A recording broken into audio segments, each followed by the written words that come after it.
Okay, apart from there is no money, which would now baptize that a bad relationship with money because now you're scared. Will there be money when I get grow up, or will my parents or guardians ever have money? So that is one. There is someone else whose relationship with money we would say good. Good in the sense that there was abundance. They were never scared of how will tomorrow be if we spend all we have today, because there was always money and it was evident. And as much as there was money for them, could be there was money, but they never had access to the money. They only knew there was money, but they never had access to it. And so that is another group of people, which may also now be people who have a bad relationship with money because they had money hoarded. Their parents had money, their grandparents had money, but they never had access to that money. They could have access to everything money could buy, but themselves they did not have access to money. And there are lots and lots and lots of examples you could give of good and bad relationships with money. And how about we make amends with money? How about we break that tie of money, there is no money, or there is so much money but I can't access the money? And yes, that is why we're here speaking the mini money stories. We are simply here to make amends with our relationship with money. And looking at that, we look at how have you evolved from how you related with money as a young child, such that now you are someone who probably you're already earning. You may not be earning as much, but the little or the much that you're earning, of course, little and much is relative. How do you relate with it? Do you have a good relationship with your money? And a good relationship here, we mean that you're excited about how you make your money. You're excited on how you spend your money. You can give accounts of how you spend your money. Many of us really earn good money, but at the end of the day, at the end of the month, at the end of the year, they're not able to tell that the 50,000 shillings that I earned after I did such and such a work, where did I take 10,000? Where did I take 20? Where did I take the remaining 30? And so you find that you work hard, you earn so well, but you can't give accounts of your money. That is a sign of a bad relationship with money. And there are people who, yes, they can give accounts of their money such that they're able to tell that from my 50,000, I spent 10 on food and housing. And now the rest of the 40, I know I did 1, 2, 3 with it, but I'm not happy about what I did with it. Such that you know you spent your money, you know how you spent your money, but deep down you're not excited. It's not pleasing how you spent your money. And that also could mean you have a bad relationship with money. The other thing is people could be, let's talk of parents right now. They earn so well, but they are kind of scared of spending that money. The people, we call them hoarders, people who they keep amassing so much. Today they earn, tomorrow they earn, the next day they earn. But looking at their lifestyle, they are now living, okay, there's living below your means, and then there is living below your means, if that makes sense. So there are such people. So we're just here to, yes, break that bad bond you've had with money.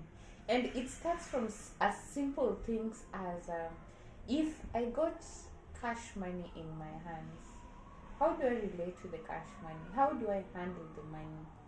Do I just fold money like a piece of paper that I want to throw into the dustbin? Someone said that ways of disrespecting money is mishandling money. And how do you mishandle money? You see, there are those very organized people. If it's 100 shillings note, it's arranged in a very nice way, such that if you go picking it, you're able to identify that this is a 50 shilling note, this is a 100 shilling note, this is 200 shilling note. So ways of disrespecting money, mishandling money. Another way of disrespecting money that will not make you have a good relationship with money is this one will shock us. Just spending money without accountability. You meet someone on the road, they ask you for 200 shillings, you don't have any reason for giving them 200 shillings, you give it out. You meet something on the road that you not planned to buy, but because it's very nice, you'll go buying it anyway because you have money. But was that money really meant to buy that specific thing? You see, so you're continually having a bad relationship with money because you're not intentionally spending your money. Another way you could be developing a bad characteristic or a bad relationship with money is we're talking about how we ourselves as people, we create bad relationships with money. You see, the bad relationship could have been created by our environment growing up, such that now we have money trauma. And I bet many of us have money trauma. That is why we have a bad relationship with money.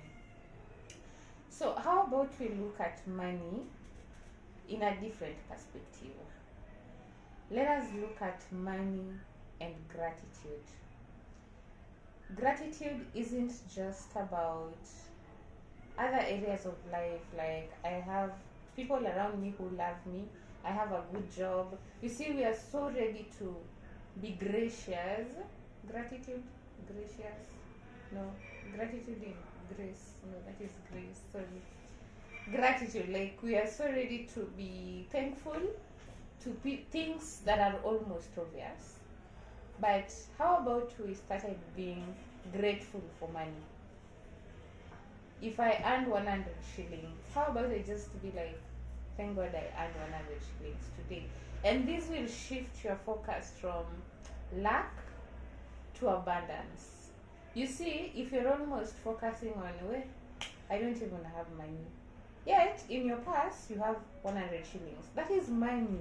So if you start by appreciating the fact that I have money, however little, at least I have something.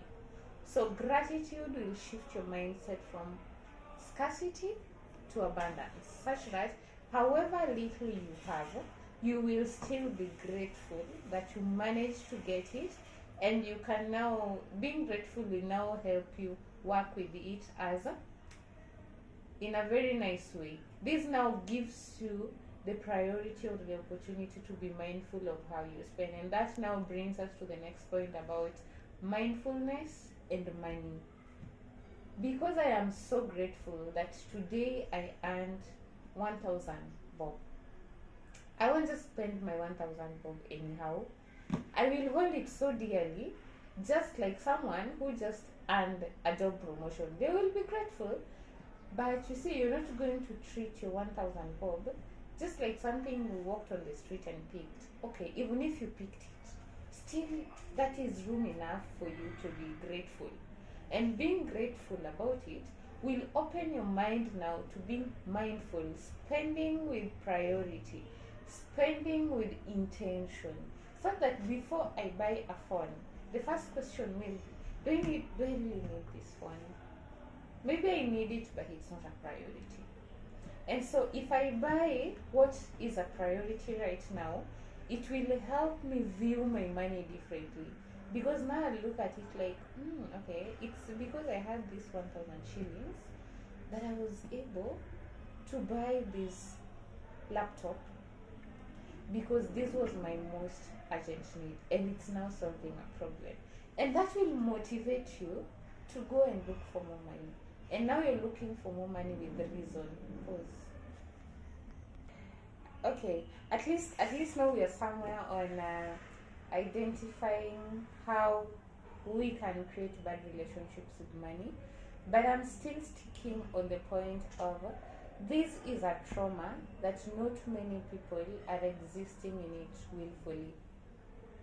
That means it may have been forcefully instilled in you while you are a young child.